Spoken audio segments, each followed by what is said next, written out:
بسم اللہ الرحمن الرحیم الحمد للہ رب العالمین والصلاة والسلام علی سید الانبیاء والمرسلین سیدنا و مولانا محمد وعلی آلہ واصحابہ اجمعین اما بعد وعن ابی ہریرہ رضی اللہ تعالی عنہ ان رسول اللہ صلی اللہ علیہ وسلم قال اتدرون ما المفلس قالوا المفلس فينا من لا درهم له ولا متاع فقال ان المفلس من امتي من يأتي يوم القيامة بصلاة وصيام وزكاة ويأتي قد شتم هذا وقذف هذا وأكل مال هذا وسفك دم هذا وضرب هذا ويعطى هذا من حسناته وهذا من حسناته فإن فنيت حسناته قبل أن يقضى ما عليه أخذ من خطاياهم فطرحت عليه ثم طرح في النار رواه مسلم. وعنه قال قال رسول الله صلى الله عليه وسلم من كانت له مظلمة لأخيه من عرضه أو شيء فليتحلله منه اليوم قبل أن لا يكون دينار ولا درهم إن كان له عمل صالح أخذ منه بقدر مظلمته وإن لم يكن له حسنات أخذ من سيئات صاحبه فحمل عليه رواه البخاري او كما قال رسول الله صلی اللہ علیہ وسلم. میرے بزرگوں و بھائیوں، آج کی مجلس میں حقوق العباد سے متعلق حضرت نبی کریم صلی اللہ علیہ وسلم کے ارشادات کی روشنی میں کچھ عرض کرنا چاہتا ہوں. اللہ جل شانہ نے ہمارے ذمے جو حقوق عائد فرمائے ہیں، کچھ کا تعلق اللہ جل شانہ کی ذات عالی سے ہے جن کو حقوق اللہ کہا جاتا ہے، اور کچھ کا تعلق بندوں سے ہے جن کو حقوق العباد کہا جاتا ہے. اللہ جل شانہ کے حقوق کے بارے میں عام طور پر کم سے کم دینی شعور رکھنے والوں میں احساس ہوتا ہے.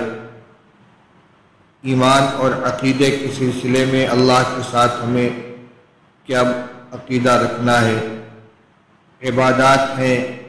فرائض و واجبات ہیں، نماز، روزہ، حج، زکوٰۃ، اسی طرح حلال و حرام وغیرہ کے بارے میں. اگر دینی مزاج ہے تو انسان اپنے آپ کو گناہوں سے بچانے کی کوشش کرتا ہے، لیکن حقوق العباد کے سلسلے میں جتنی بیداری رہنی چاہیے اتنی بیداری ہمارے اندر نہیں پائی جاتی. جبکہ معاملہ یوں ہے کہ اللہ جل شانہ نے اعلان فرمایا ہے ان اللہ لا یغفر ان یشرک بہ ویغفر ما دون ذلک لمن یشاء. اللہ تعالیٰ اس بات کو تو معاف نہیں فرمائیں گے کہ ان کے ساتھ کسی کو شریک کیا جائے، اور اس سے نیچے کے گناہوں میں سے جس کو چاہیں گے وہ معاف فرما دیں گے. اللہ کا حق ہے وہ مطالبہ فرمائیں، سزا دیں، کرم فرما کر معاف فرما دیں. شرک و کفر کی معافی تو نہیں ہے، لیکن اس سے نیچے کا بڑا سے بڑا گناہ اللہ تعالیٰ فرماتے ہیں کہ ہم چاہیں گے تو معاف کر دیں. چاہے دنیا میں توبہ و استغفار کے ذریعے معافی ہو جائے، یا ویسے ہی اللہ تعالیٰ کرم فرما کر معاف فرما دے، یا آخرت میں کرم کا معاملہ فرما کر عفو درگزر سے کام لے. لیکن جہاں تک تعلق ہے حقوق العباد کا، اس سلسلے میں روایات بالکل واضح ہیں. اللہ جل شانہ نے حدیث قدسی میں ارشاد فرمایا ہے کہ میں نے اپنے اوپر ظلم کو حرام قرار دیا ہے، میں کسی پر ظلم نہیں کرتا. قرآن میں بھی اللہ تعالیٰ نے جگہ جگہ فرمایا ہے وَمَا اللَّهُ يُرِيدُ ظُلْمًا لِلْعِبَادِ. اللہ تعالیٰ بندوں کے ساتھ ظلم نہیں چاہتا. اللہ تعالیٰ فرماتے ہیں کہ لا تظالموا، اے میرے بندو آپس میں بھی ایک دوسرے کے اوپر ظلم نہ کیا کریں۔ اللہ تعالیٰ کی ذات غنی ہے، بے نیاز ہے، وہ اپنے حقوق سے درگزر فرما دیں گے، لیکن بندہ محتاج ہے۔ دنیا میں اگر ہم نے لوگوں کے حقوق کا بار اپنے اوپر لاد لیا اور دنیا سے جانے سے پہلے ان کی صفائی نہیں کی، اور آخرت میں حساب و کتاب کے وقت وہ حقوق سامنے آئے، اس وقت بڑی پریشانی ہوگی۔ ابھی جو میں نے روایت آپ کو سامنے پڑھی ہے، اس میں رسول اللہ صلی اللہ علیہ وسلم نے اسی کو بیان فرمایا ہے۔ ابو ہریرہ رضی اللہ تعالیٰ عنہ کی حدیث ہے کہ رسول اللہ صلی اللہ علیہ وسلم نے ارشاد فرمایا کہ جس شخص کے ذمے اس کے بھائی کا کوئی حق ہو، مظلمۃ لأخیہ، کوئی زیادتی پائی گئی ہے اس کی طرف سے اپنے بھائی کے سلسلے میں، چاہے اس کی آبرو سے اس کا تعلق ہو یا کسی اور چیز، تہمت لگا دی، غیبت کر دی، بہتان باندھا، گالی دے دی، ان سب کا تعلق عزت اور آبرو سے، او شیئن، یا اور کوئی چیز ہو، مال دبا دیا، بے ایمانی کر لی، چوری کر لی، غصب کر لیا، حق واجب ادا نہیں کیا، یا جسمانی تکلیف پہنچائی، ان سب کی تفصیل اگلی روایت میں آ رہی ہے۔ فرمایا کہ جس کے اوپر اس کے بھائی کا کوئی حق ہو، فَلْيَتَحَلَّلْهُ مِنْهُ الْيَوْمِ، تو آج اس سے آزادی طلب کر لے، یعنی اس سے یوں کہے کہ بھائی مجھے اس کے مطالبے سے آزاد کر دو، معاف کر دو، آخرت کے اندر اس کا مجھ سے مطالبہ نہ ہو۔ اجعلنی فی حل منہ، ایک بندش ہوتی ہے، ایک آزادی ہوتی ہے۔ فلیتحللہ منہ کا مطلب یہی ہوا کہ جو اس حق کی پاداش میں یہ ماخوذ ہے، اس مواخذے سے اپنے کو آزاد کرا لے۔ اس کی شکل یہ ہے کہ یا تو اس حق کو ادا کر دے یا صاحب حق سے اس کو معاف کرا دے۔ فَلْيَتَحَلَّلْهُ مِنْهُ الْيَوْمِ، آج کا مطلب مرنے سے پہلے دنیا میں، قبل اللہ یکون دینار ولا درہم، اس سے پہلے کہ وہ دن آ جائے کہ جہاں نہ دینار ہوگا نہ درہم ہوگا، روپیہ پیسہ نہیں ہوگا۔ اب حق ادا کرنا ہے اور ادائیگی کے لیے درہم و دینار پاس میں نہیں ہے، تو ادائیگی کیسے ہوگی؟ ان کان لہ عمل صالح اخذ منہ بقدر مظلمتہ، اگر اس کے پاس کوئی نیک عمل ہوگا تو اس سے اس کی ظلم کے بقدر جتنی زیادتی کی تھی اتنا عمل لے لیا جائے گا اور اس کو دے دیا جائے گا جس کا حق واجب ہے، اور اگر اس کے پاس نیکیاں نہیں ہیں تو اس کے جس کا حق ہے اس کے گناہ لے لیے جائیں گے اور اس کے اوپر ڈال دیے جائیں گے۔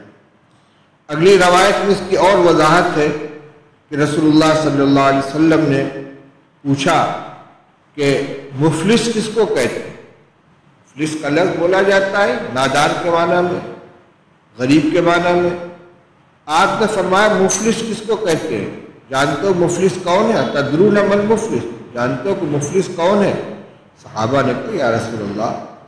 ہمارے درمیان تو مفلس وہی ہے جس کے پاس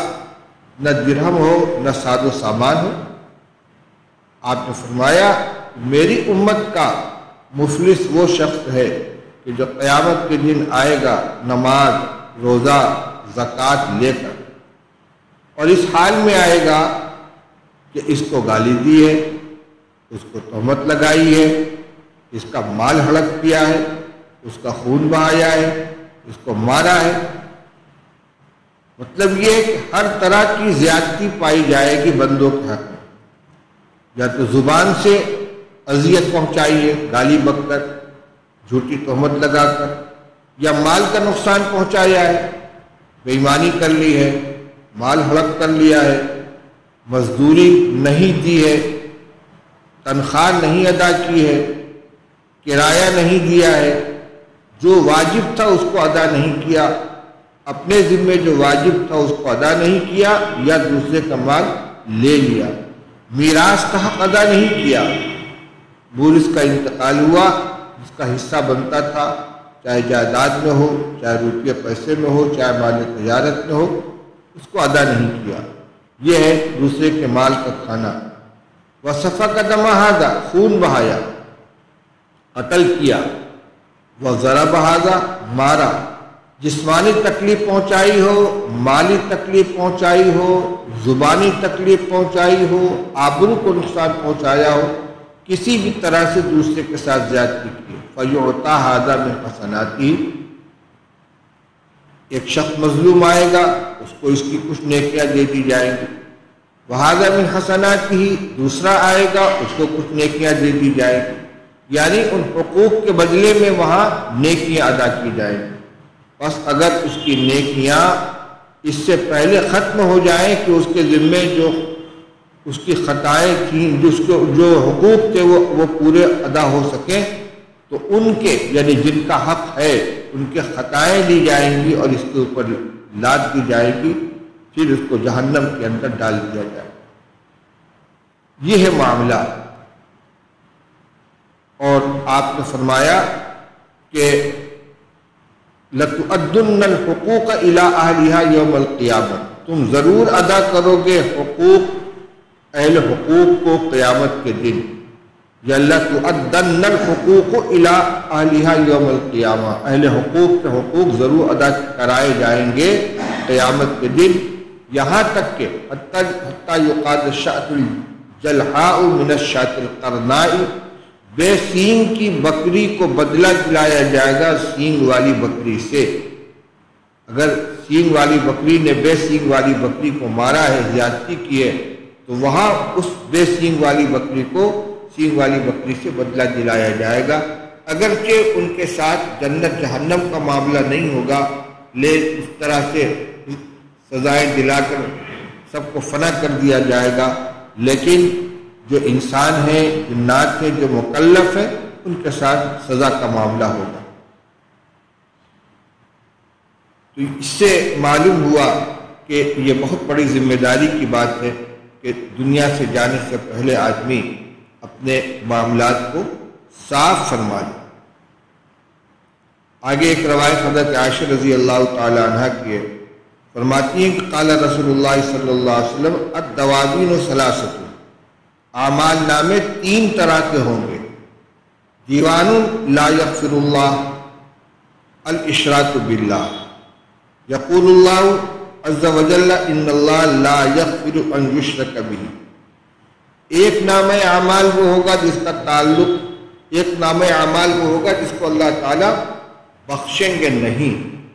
وہ ہے اللہ کے ساتھ کسی کو شریک کرنا۔ اللہ تعالیٰ فرماتے ہیں کہ اللہ تعالیٰ اس بات کو معاف نہیں کریں گے کہ ان کے ساتھ شریک کیا جائے۔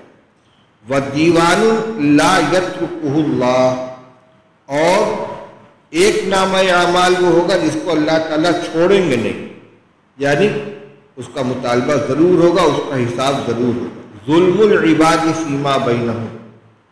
وہ ہے بندوں کا آپس میں ایک دوسرے کے ساتھ ظلم و زیادتی کا معاملہ، حتیٰ یختص بعضهم من بعض، یہاں تک کہ ایک دوسرے سے اپنا حق وصول کر لے۔ وَدِیوَانٌ لَا يَعْبَهُ اللَّهُ بِهِ، اور ایک نامہ اعمال وہ ہوگا جس کی اللہ تعالیٰ پرواہ نہیں کریں گے۔ ظلم العباد فیما بینہم و بین اللہ،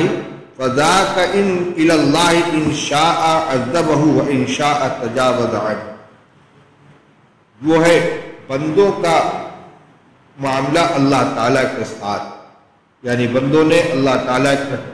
احکام کی جو خلاف ورزی کی ہوگی، اس کے حقوق کو جو پامال کیا ہوگا، فرما اس کا معاملہ اللہ کے حوالے ہوگا۔ اللہ تعالیٰ چاہیں گے تو اس کو عذاب دیں گے، اور اگر چاہیں گے تو درگزر کریں گے، شرک کے علاوہ۔ معلوم ہوا کہ کسی انسان کے ساتھ اگر کسی طرح کی زیادتی ہو گئی ہے، جسمانی تکلیف پہنچائی ہے، زبانی تکلیف پہنچائی ہے، گالی دی ہے، الزام لگا دیا ہے، مال ہڑپ کر دیا، نقصان کر دیا ہے، تو یہ بہت بڑی ذمہ داری ہے کہ مرنے سے پہلے اس کا حساب و کتاب کر لے، کہیں ایسا نہ ہو کہ کہ محشر کے میدان میں اپنا کیا دھرا سب دوسرے کے نام اعمال کے اندر چلا جائے اور آدمی حسرت کے ہاتھ ملتا رہ جائے۔ یہ تو نقصان ہوگا آخرت کے اندر، اور دنیا میں اگر کسی کے ساتھ ظلم کیا ہے اور مظلوم کے دل سے آہ نکل گئی یا اس نے بد دعا کر دی، یہ بھی انتہائی خطرناک ہے۔ عن علی رضی اللہ تعالیٰ عنہ قال قال رسول اللہ صلی اللہ علیہ وسلم إياك ودعوة المظلوم فإنما يسأل الله تعالى حقه وإن الله لا يمنع ذا حق حقه۔ نبی کریم صلی اللہ علیہ وسلم فرماتے ہیں کہ مظلوم کی بد دعا سے بچو، مظلوم کی بد دعا سے بچو۔ مظلوم کی بد دعا سے بچنے کا کیا مطلب ہے؟ یعنی کسی کے اوپر ظلم نہ کرو، تم ظالم بن کر کسی کو مظلوم نہ بناؤ۔ اگر تم ظلم کرو گے تو تم ظالم قرار پاؤ گے، وہ مظلوم بنے گا تو وہ بد دعا کرے گا۔ تو مظلوم کو بد دعا سے تو نہیں روک سکتے، بس اپنے کو ظالم بننے سے اور اس کو مظلوم بننے سے اپنے آپ کو بچاؤ۔ مظلوم کی بد دعا سے بچو، کیوں؟ اس لیے کہ وہ اللہ تعالیٰ سے اپنا حق مانگتا ہے، اور اللہ تعالیٰ کسی حق والے کو اس کے حق سے محروم نہیں کرتے، کسی حق والے کو اس کے حق سے محروم نہیں کرتے۔ بترس از آہ مظلومہ کہ ہنگام دعا کردن، اجابت از در حق بہر استقبال بھی آیت۔ مظلوم کی بد دعا سے بچو، کیونکہ بترس از آہ مظلومہ کہ ہنگام دعا کردن، مظلوم کی بد دعا سے ڈرو، کیونکہ جس وقت وہ دعا کرتا ہے تو قبولیت اللہ تعالیٰ کی طرف سے اس کا استقبال کرنے کے لیے آئے۔ اسی طرح ایک معاملہ اور بہت نازک ہے، خود تو ظلم نہیں کرتا لیکن کسی ظالم کی مدد کرتا ہے، اس کی تائید کرتا ہے، جھوٹی گواہی دے دیتا ہے، ساتھ دیتا ہے اس کا، یہ بھی بہت ہی خطرناک چیز ہے۔ اس کے بارے میں تو جو وعید کے الفاظ ہیں رونگٹے کھڑے کرنے والے ہیں۔ عن اوس بن شرحبیل انہ سمع رسول اللہ صلی اللہ علیہ وسلم یقول من مشى مع ظالم لیقویہ وهو یعلم انہ ظالم فقد خرج من الاسلام۔ رسول اللہ صلی اللہ علیہ وسلم فرماتے ہیں کہ جو شخص کسی ظالم کے ساتھ اس کے ظلم کی تقویت کے لیے چلا، اس کے ظلم میں اس کو قوت پہنچانے کے لیے، اس کا ساتھ دینے کے لیے کسی ظالم کے ساتھ چلا اور یہ جانتا ہے کہ وہ ظالم ہے، تو فرمایا کہ وہ اسلام سے نکل گیا۔ اگر اس کے ظاہری معنی کو لے تو گویا وہ ایمان سے ہی نکل گیا، اگرچہ علماء یہ فرماتے ہیں کہ یہ کمال ایمان سے خارج ہو گیا، وہ کامل مومن نہیں ہو سکتا، لیکن بہرحال الفاظ بہت سخت ہیں۔ تو ظلم کرنا بھی منع اور کسی ظالم کا ساتھ دینا بھی، یہ بھی تباہ کن ہے۔ اسی سلسلے کی ایک بہت ہی اہم روایت حضرت معاویہ رضی اللہ تعالی عنہ نے حضرت عائشہ رضی اللہ تعالی عنہ کے پاس خط بھیجا کہ آپ خط کے ذریعے مجھے کچھ نصیحت فرمائیے، اور کوئی لمبی نصیحت مت فرمائیے گا۔ ان معاویہ رضی اللہ عنہ انہ کتب الی عائشہ ان اکتبی الی کتابا توصینی فیہ ولا تکثری۔ حضرت معاویہ نے حضرت عائشہ کے پاس خط بھیجا رضی اللہ تعالی عنہما کہ میرے پاس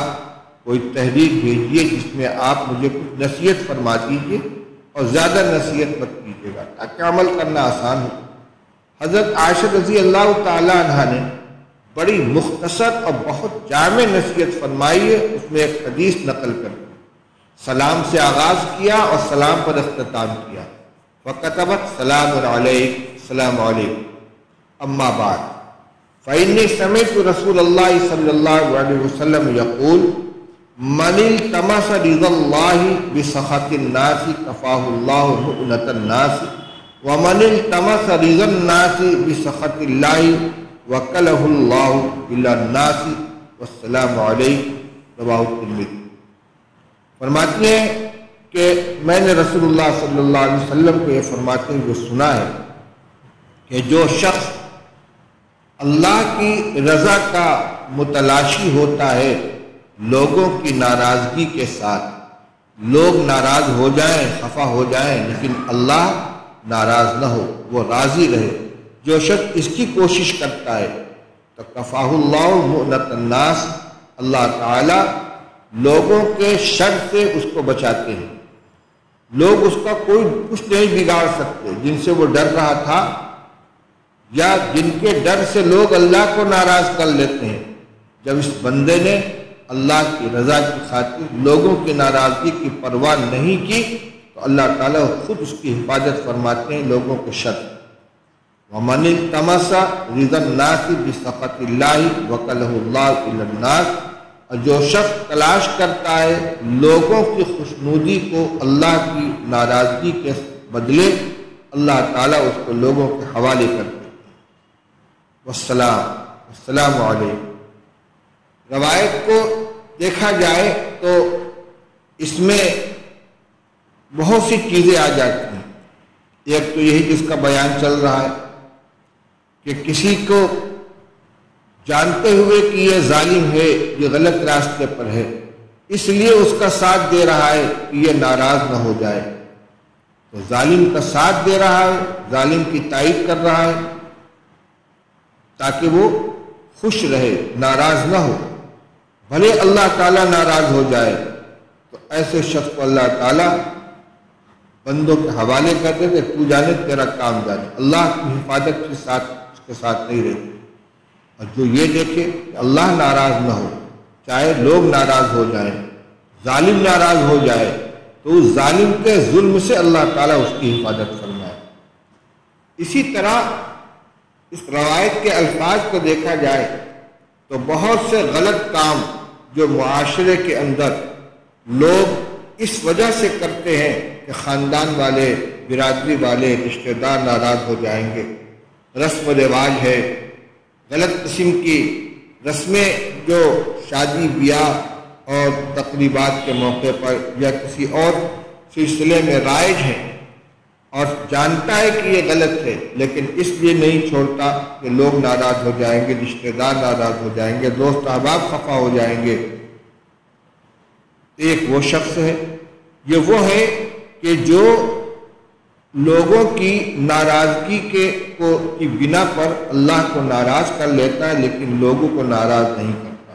لوگوں کی خوشی کو تلاش کرتا ہے اللہ کے ناراضگی کے بدلے۔ اللہ تعالیٰ اس کو بندوں کے حوالے کرتے ہیں۔ جو اس کی پرواہ نہ کرے، اللہ خوش رہے، اللہ راضی رہے، چاہے لوگ ناراض ہو جائیں، اللہ تعالیٰ اس کی حفاظت فرمائیں گے، وہ کسی کے کوئی اس کو نقصان نہیں پہنچا سکے۔ ایک یہ روایت بھی سامنے رہنی چاہیے۔ اسی طرح عن ابی امامہ رضی اللہ تعالی عنہ ان رسول اللہ صلی اللہ علیہ وسلم قال من شد الناس منزلۃ یوم القیامۃ عبد اذهب آخرته بدنیا غیرہ۔ رسول اللہ صلی اللہ علیہ وسلم نے ارشاد فرمایا کہ قیامت کے دن بدترین درجے والا وہ شخص ہوگا، بدترین درجے والوں میں وہ شخص ہوگا کہ جو اپنی آخرت کو تباہ کرے دوسرے کی دنیا کی خاطر۔ اپنا کچھ نہیں بنا، نہ دنیا کا نہ آخرت کا، دوسرے کی دنیا کی خاطر اپنی آخرت برباد کر لی، کسی کا ظالم کا ساتھ دے دیا، جھوٹی گواہی دے دی، غلط کام میں تائید کر دی، اپنا تو کچھ بنایا نہیں لیکن دوسرے کی دنیا کی خاطر اپنے دین کو تباہ کر دیا۔ فرمایا قیامت کے دن وہ بدترین لوگوں کے اندر ہوگا درجے کے اعتبار سے۔ معلوم ہوا کہ دنیا سے رخصت ہونے سے پہلے، مرنے سے پہلے تمام لوگوں کے ساتھ اپنے معاملات کو صاف کر لینا چاہیے۔ مالی معاملہ ہو تو مال کو ادا کر دیا جائے، کوئی زیادتی ہو گئی تو معاف کرا لیا جائے۔ لیکن کبھی کبھی ایسا ہوتا ہے کہ آدمی حق ادا کرنا چاہتا ہے لیکن صاحب حق سے ملاقات نہیں، کسی کا پیسہ باقی رہ گیا، وہ غائب ہو گیا، پتہ نہیں کہاں ہے، تلاش کرنے کے باوجود نہیں ملتا، یا کسی کے ساتھ کوئی زیادتی ہو گئی اور وہ چلا گیا یا اس کا انتقال ہو گیا۔ ایسی صورت میں کیا کرے؟ اللہ کے رسول صلی اللہ تعالیٰ علیہ وسلم نے اس سلسلے میں ایک تو دعا فرمائی ہے اور ایک ہدایت دی۔ دعا یہ فرمائی کہ اللہ میں انسان ہوں، اگر میں نے کسی کو مارا ہو، کسی کو کوڑا لگایا ہو، کسی کے ساتھ زیادتی کی ہو، تو میرے اس عمل کو اس بندے کے حق میں نماز بنا دے، زکوٰۃ بنا دے، اپنی قربت کا ذریعہ بنا دے، جس سے تو اس بندے کو اپنے قریب کر لے۔ یعنی میری مار کو، میری ایذا رسانی کو اس کے نامہ اعمال میں نیکی کی شکل میں درج فرما دے۔ اس سے یہ ہوگا کہ قیامت کے دن جب وہ یہ بندہ دیکھے گا کہ اس نے میرا جتنا نقصان کیا تھا یا مجھے جتنی تکلیف پہنچائی تھی، اس سے زیادہ اس نے میرے نامہ اعمال میں نیکیاں جمع کرا دی، میرے لیے دعائیں کی۔ انشاءاللہ اللہ کی رحمت سے امید ہے کہ وہ اپنے مطالبے سے باز آ جائے گا۔ اسی طرح رسول اللہ صلی اللہ علیہ وسلم نے یہ ہدایت دی ہے کہ جس شخص کے ساتھ زیادتی ہو گئی ہے اس کے لیے استغفار کرو۔ اے اللہ، اگر میں نے کسی کو ستایا ہو، کسی کا میرے ذمے حق رہ گیا ہو، میں ادا نہ کر سکا ہوں، اے اللہ تو اس کی مغفرت فرما دے، تو اس سے راضی ہو جا، اس کو اعلیٰ مقام عطا فرما، اس کو اپنا قرب عطا فرما۔ اگر کچھ ہو سکے تو اس کے لیے صدقہ خیرات کرے، ایصال ثواب کرتا رہے۔ اس کا مقصد بھی یہی ہے کہ ہم کوشش کے باوجود اگر اس کا حق ادا نہیں کر سکتے تو قیامت کے دن ہماری ٹوٹی پھوٹی نیکیاں لے کر اس کو دے دی جائے، اس سے پہلے ہم دنیا میں رہتے ہوئے دعاؤں کے ذریعے، اعمال کے ذریعے، صدقات خیرات کے ذریعے اس کے نام اعمال میں نیکیاں جمع کرانے کی کوشش کریں، تاکہ قیامت کے دن وہ راضی ہو جائے اور اپنے حق کا مطالبہ نہ کرے۔ ہمیں یہ بھی کرنا چاہیے، لیکن پہلا کام یہی ہے کہ جن حقوق کے بارے میں ہمیں معلوم ہو، اگر مالی حق ہے تو اس کو ادا کریں۔ خاص طور سے مزدوروں کی مزدوری، اجرت، صاحب حق کا کسی سے کوئی کام کرایا تو اس کا بدلہ، میراث کے اندر جو حصہ ہے، ان کو ادا کرنا چاہیے،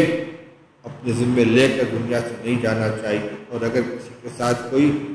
زبان کے ذریعے ایذا رسانی کا واقعہ پیش آ گیا ہو، جسمانی کوئی تکلیف پہنچاتی ہو، تو اس کو بھی اس کی معافی تلافی کر لے، معاف کرا لے اور اس کو بندے کو دنیا ہی کے اندر راضی کر لے۔ حقوق العباد کی فکر رہنی چاہیے۔ اللہ تعالی ہم سب کو اس کی توفیق عطا فرمائے۔ وآخر دعوانا ان الحمد للہ رب العالمین۔